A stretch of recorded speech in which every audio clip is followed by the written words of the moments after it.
Um feliz sábado para todos. Que Deus possa realmente nos abençoar e trazer muitas bênçãos para cada um de nós. E como o irmão Robson falou, diante da casa de Deus, o silêncio é muito importante. Nós vamos abrir a Bíblia em 2 Samuel, capítulo 9, versículo 1. Nós vamos começar o texto base dessa mensagem. Disse Davi: resta ainda porventura alguém da casa de Saul, para que use eu de bondade para com ele, por amor de Jonatas? Havia um servo na casa de Saul, cujo nome era Ziba. Chamaram-no que viesse a Davi. Perguntou-lhe o rei: és tu Ziba? Respondeu: eu mesmo, teu servo. Disse-lhe o rei: não há ainda alguém da casa de Saul, para que use eu da bondade de Deus para com ele? Então Ziba respondeu ao rei: ainda há um filho de Jonatas, aleijado de ambos os pés. E onde está? Perguntou-lhe o rei. Ziba lhe respondeu: está na casa de Maquir, filho de Amiel, em Lodebar. Então mandou o rei Davi trazê-lo de Lodebar, da casa de Maquir, filho de Amiel. Vindo Mefibosete, filho de Jonatas, filho de Saul, a Davi inclinou-se, prostrando-se com o rosto em terra. Disse-lhe Davi: Mefibosete. Ele disse: eis aqui teu servo. Então lhe disse Davi: não temas, porque usarei de bondade para contigo, por amor de Jonatas, teu pai, e te restituirei todas as terras de Saul, teu pai, e tu comerás pão sempre à minha mesa. Então se inclinou e disse: quem é teu servo, para teres olhado para um cão morto tal como eu? Chamou Davi a Ziba, servo de Saul, e lhe disse: tudo o que pertencia a Saul e toda a sua casa dei ao filho de teu senhor. Meus queridos, aqui é o momento da graça de um rei. E para nós e para vocês compreender o contexto dessa mensagem, nós vamos agora para 1 Samuel 20 e o versículo 15. Naquele tempo era costume de que quando um rei assumia o trono, ele eliminava todos os descendentes daquele rei que antes estava, naquele momento ali, era rei. E aconteceu o que então? Que Davi era muito amigo de Jonatas. Era o melhor amigo que ele tinha. E Jonatas, em um encontro que teve com Davi, ele suplicou em 1 Samuel 20 e o versículo 15. Nem tampouco cortará jamais da minha casa a tua bondade, nem ainda quando o Senhor desarraigar da terra todos os inimigos de Davi. Assim fez Jonatas aliança com a casa de Davi, dizendo: vingue o Senhor os inimigos de Davi. Jonatas fez jurar a Davi de novo, pelo amor que este lhe tinha, porque Jonatas o amava com todo o amor da sua alma.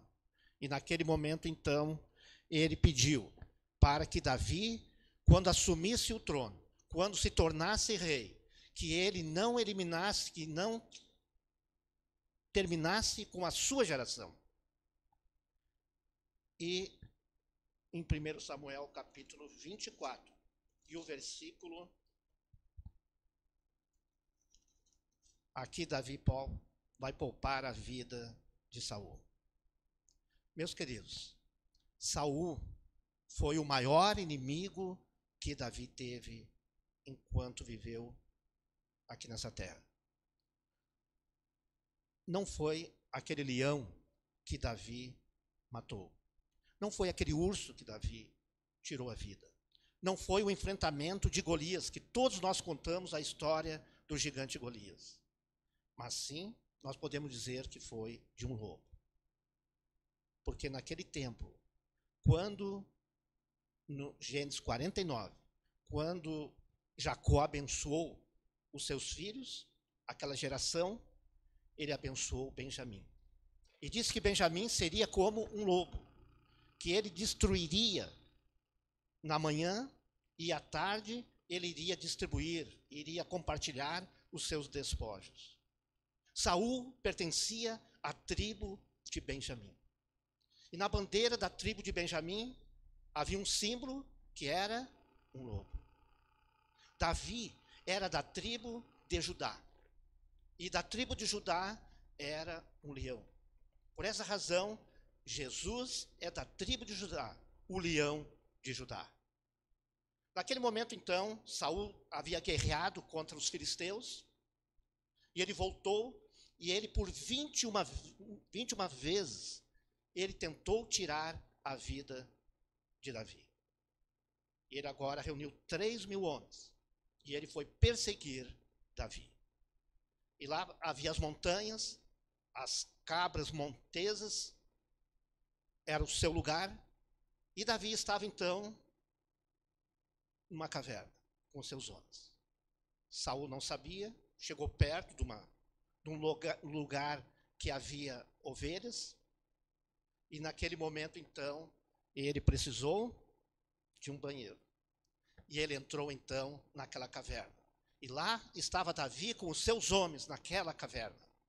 E naquele momento então os homens olharam e viram que na escuridão Saul não viu eles, disse para Davi: você pode agora tirar a vida desse homem. Esse homem que tem procurado lhe matar. Davi pensou no seu coração: eu não posso fazer isso.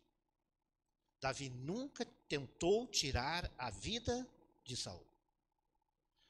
Davi, ele era cuidado pelo leão, Jesus, da tribo de Judá. Nas sombras, Saul procurava tirar a vida de Davi, como uma matilha de lobos. Naquele momento, então, agora, Saul estava ali no seu momento. Davi chegou com muito silêncio e cortou uma parte da vestimenta de Saul. Saul agora sai e Davi, então, distante, grita: ô rei, ô Saul, eu estou aqui. E naquele momento, então, Saul dialogou com Davi. E Davi disse: eu não procuro a tua morte. Eu não procuro tirar a tua vida, rei Saul. Eu sou simples, eu sou como um cão.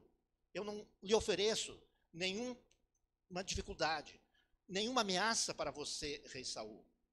E naquele momento, então, Saul conversou com Davi. E pediu, então, que Davi tivesse misericórdia dele, quando Davi assumisse e se tornasse um rei. E Davi, então, disse que não ia ter misericórdia sobre a geração de Saul, assim como de Jonatas. Os dias seguiram, e houve novamente uma guerra entre o povo de Israel e os filisteus. E agora eles estavam guerreando. E começou então agora Saul, Jonatas, eles estavam perdendo a batalha. Jonatas foi morto em batalha. Saul agora estava cercado pelos inimigos e ele imaginou: agora eu vou morrer. Se eles me pegarem vivos, eles simplesmente vão me executar, vão me torturar. E naquele momento, então, ele pediu para o seu guarda real, para aquele que lhe protegia, que guerreava sempre ao lado dele: agora você tira a minha vida, porque é melhor você tirar a minha vida, eu morrer nas suas mãos, do que morrer nas mãos dos inimigos. E o guarda real: não mesmo, eu não vou fazer isso. Eu estou aqui para proteger o rei, para lutar pelo rei, mas não para tirar a vida do rei. Naquele momento, então, Saul pegou a sua espada, prendeu entre as pedras e se jogou em cima para tirar a sua própria vida. E o guarda também, vendo a mesma situação, ele tirou a sua vida. Mas o que aconteceu? Aconteceu que Saul, ele não morreu. Ele ficou ali agonizando. E agora veio uma amalequita e Saul pediu para aquele amalequita: eu estou aqui, não consegui tirar a minha vida. Tire a minha vida, eu quero morrer, eu estou sofrendo. Naquele momento, então, conta que o amalequita se jogou sobre o corpo de Saul e Saul morreu. Agora a notícia chega lá no palácio, lá em Jezreel, que o exército de Israel havia sido derrotado, Saul estava morto e também Jonatas tinha morrido. Havia um filho, Mefibosete de Jonatas, com 5 anos de idade. Naquele momento, então, com 5 anos de idade, a sua babá pegou aquele menino e saiu correndo, desesperada. E ao sair correndo, o que aconteceu? Caiu a criança e quebrou os 2 pés. Com os 2 pés quebrados, eles agora levam, porque aquele menino seria um príncipe, seria um sucessor também do rei Saul. E eles agora levam para um lugar chamado Lodebar. Debar, um lugar que era terras férteis, pastagens, um lugar que tem mel, um lugar lindo e maravilhoso. Mas Lo é a contrafação de Debar. Lo queria dizer terras secas, terras sem nenhuma planta, nenhuma grama, um lugar difícil de se viver. Lodebar, um lugar em que as pessoas, os fugitivos de guerra, os inimigos do rei, eles fugiram. Até mesmo os leprosos iam para aquele lugar. E lá eles ficavam, porque era um lugar muito sofrido em que eles viviam. E agora então, naquele momento, o rei se lembrou daquela promessa que havia feito para Jonatas e também Saul, que não iria exterminar com a geração, com a descendência do rei e do seu melhor amigo. E ele pergunta agora, existe alguém da descendência de Saul, de Jonatas? E agora eles dizem, existe alguém que é o Ziba. O Ziba poderá saber, porque ele era servo do rei Saul. E sendo servo do rei Saul, eles mandaram então agora chamar Ziba. E agora o rei pergunta, Ziba, tem alguém que é da descendência de Saul, de Jonatas? E Ziba disse, existe Mefibosete, um aleijado. Vê vocês o preconceito de Ziba em relação a um aleijado. Um homem que era coxo. Dos 2 pés ele havia quebrado e ele foi levado para Lodebar, um lugar para ficar distante e para que ele não fosse morto no momento em que o rei o encontrasse. Naquele momento, então, o rei disse, eu quero que busque esse homem. Nós podemos ver o poder e a graça de Deus. Podemos dizer que quando aquela babá estava correndo com aquele menino, deixou aquele menino cair, quebrar, fraturar 2 pés, se tornou um coxo. Foi uma bênção para aquele menino. Poderíamos dizer, e foi. Porque se ele não tivesse sido se quebrado, ele cresceria, ele estaria saudável. E com certeza, ele iria lutar, ia formar uma rebelião, um novo exército, iria lutar contra Davi. E ele poderia e teria sido morto. Mas como ele se quebrou, se fraturou, se tornou um coxo, ele de maneira nenhuma, ele se tornou um ninguém. Lá num local que ninguém dava nenhuma importância. Mas agora, o rei mandou que buscassem Mefibosete, lá na casa de Maquir, filho de Amier.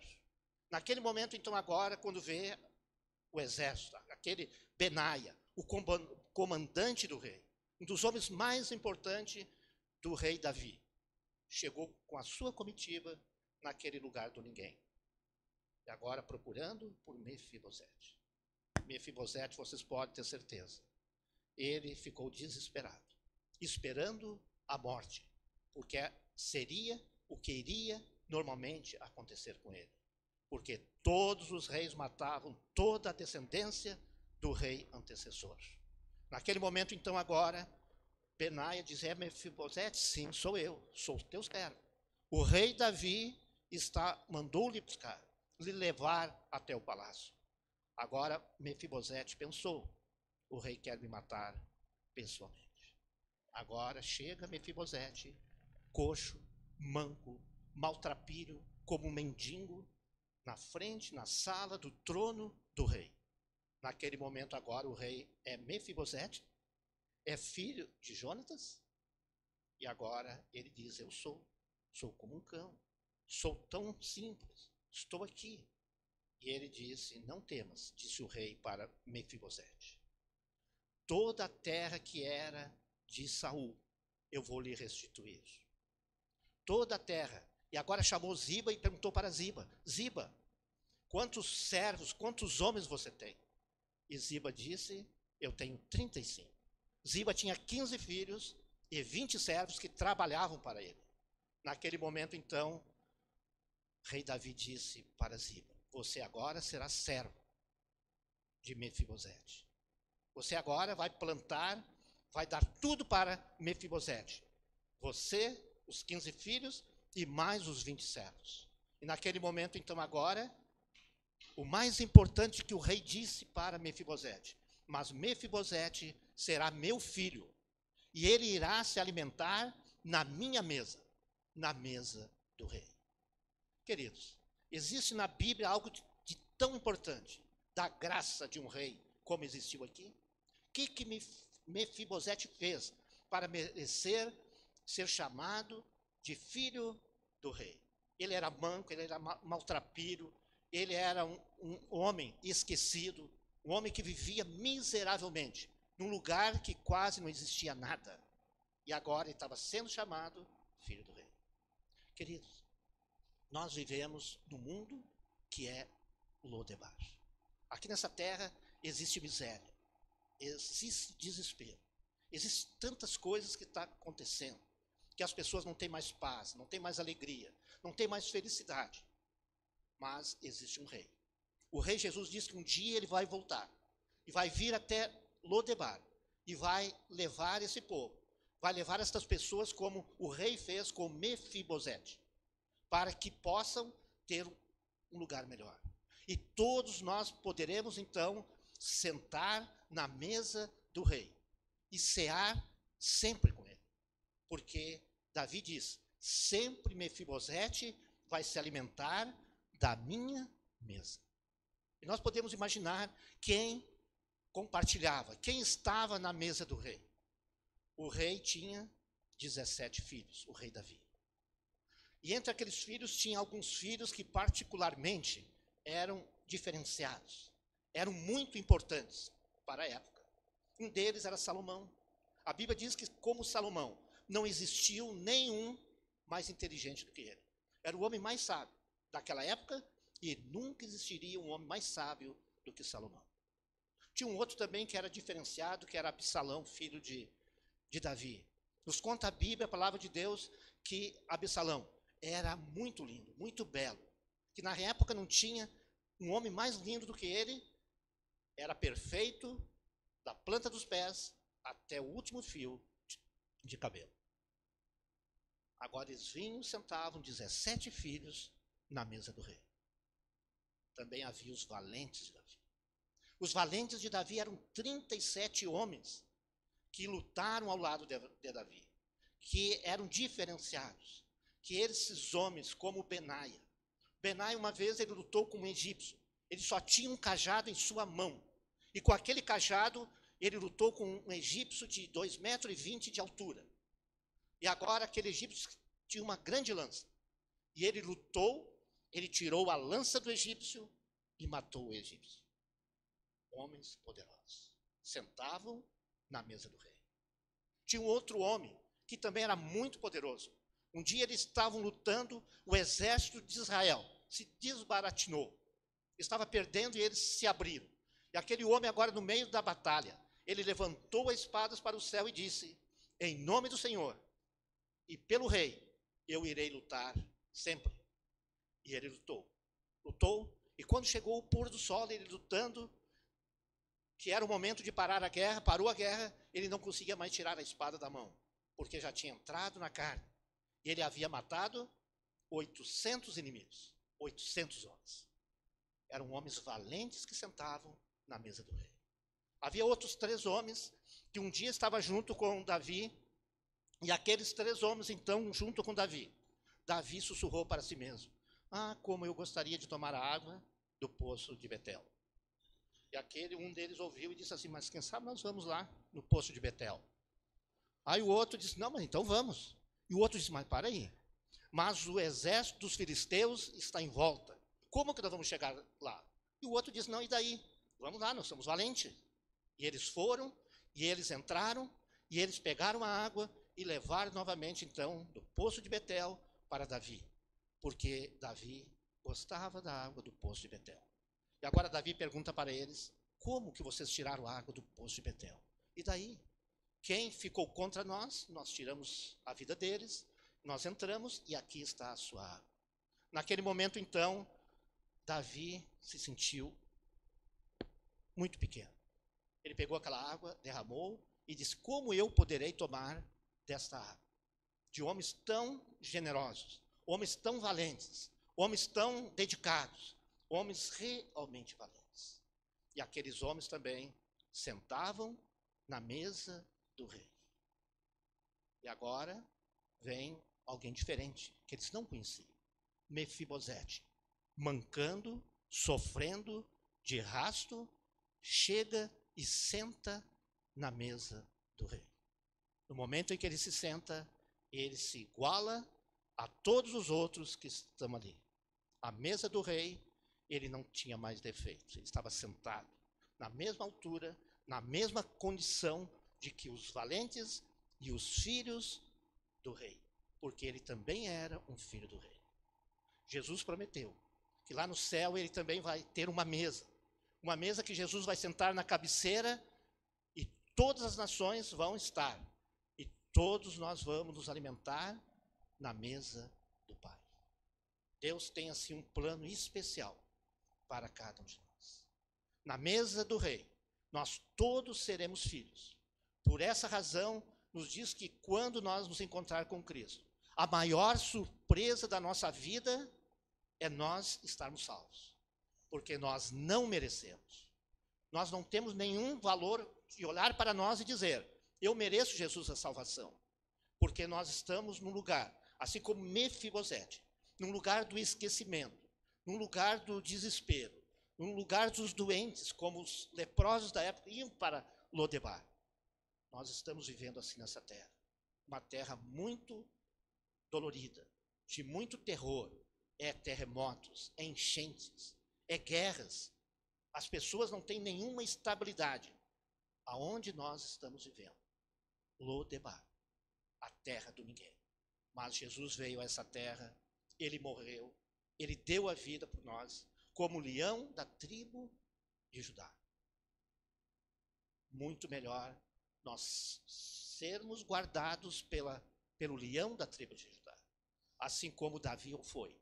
Davi teve a oportunidade de muitos momentos de tirar a vida do rei, mas o objetivo dele era ser guardado por Deus, guardado pelo leão da tribo de Judá, e ele foi guardado naquele momento. Se ele tivesse tirado a vida do rei, ele teria perdido. Ele não seria o homem segundo o coração de Deus. Ele seria um homem que também não agradaria a Deus.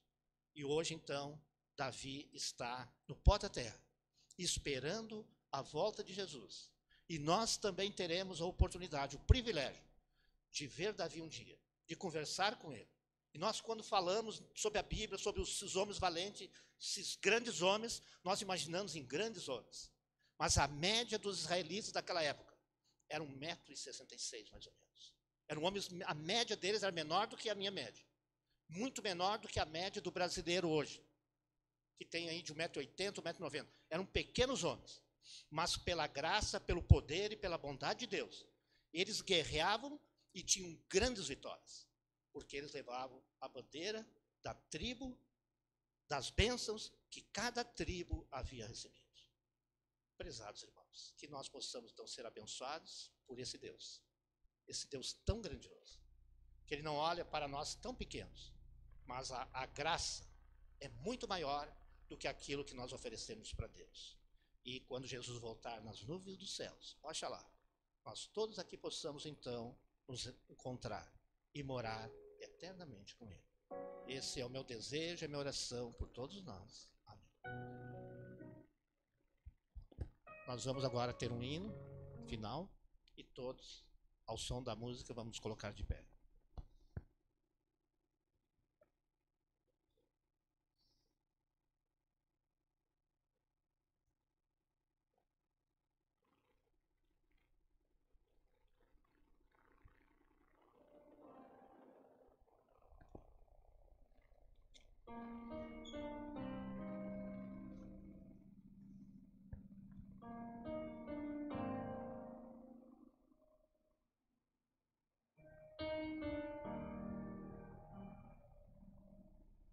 Deus de Israel, Cristo Jesus,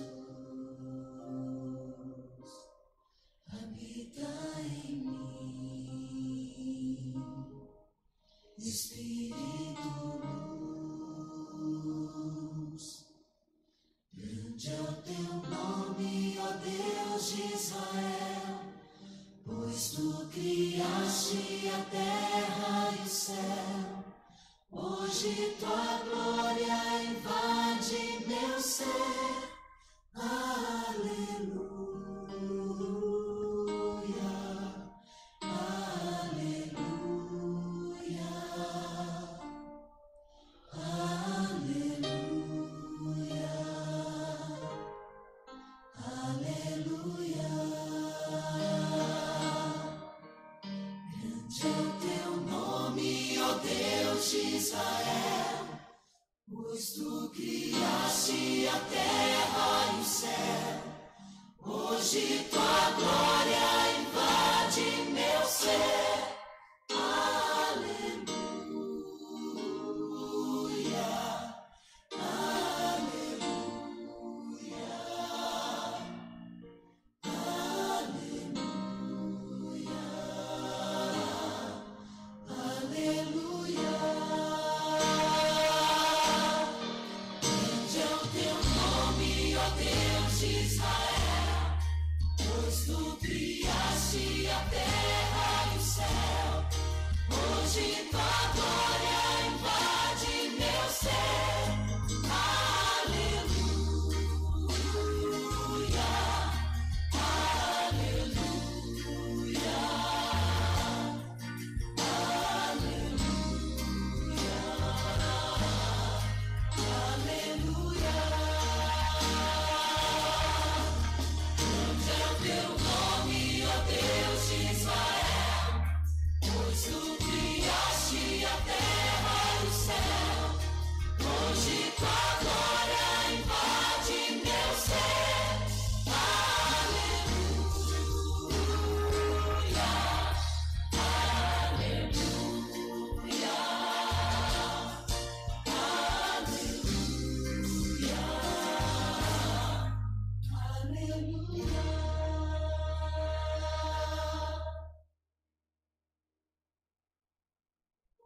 Deus de Israel, Cristo Jesus, habita em mim, Espírito luz, Deus de Israel, Cristo Jesus, habita em mim, Espírito luz. Amém. Oremos. Ó Deus de Israel, que tu possas habitar em cada um de nós. Tu, como leão de Judá, Senhor, que veio a este mundo, morreu por mim e por todos nós. Que tu possa nos guardar, nos proteger e nos auxiliar, Senhor, para nos preparar para um dia morar contigo no céu. Que também, Jesus, nós possamos nos assentar naquela mesa que tu tens preparado e vai preparar para cada um dos teus filhos. Aqueles que estão aqui nesse mundo de trevas, de pecado, transgressões, dor e desespero. Nos auxilia, Senhor, nos transforma pela tua misericórdia, não pelas nossas forças, Senhor, mas o teu poder possa vir sobre cada um de nós. Abençoa, Senhor, aqueles que estão fracos, aqueles que precisam de mais poder, de mais fé, de mais força. Esteja com cada um de nós. É que eu te agradeço, Senhor, em nome de Jesus. Amém, Senhor.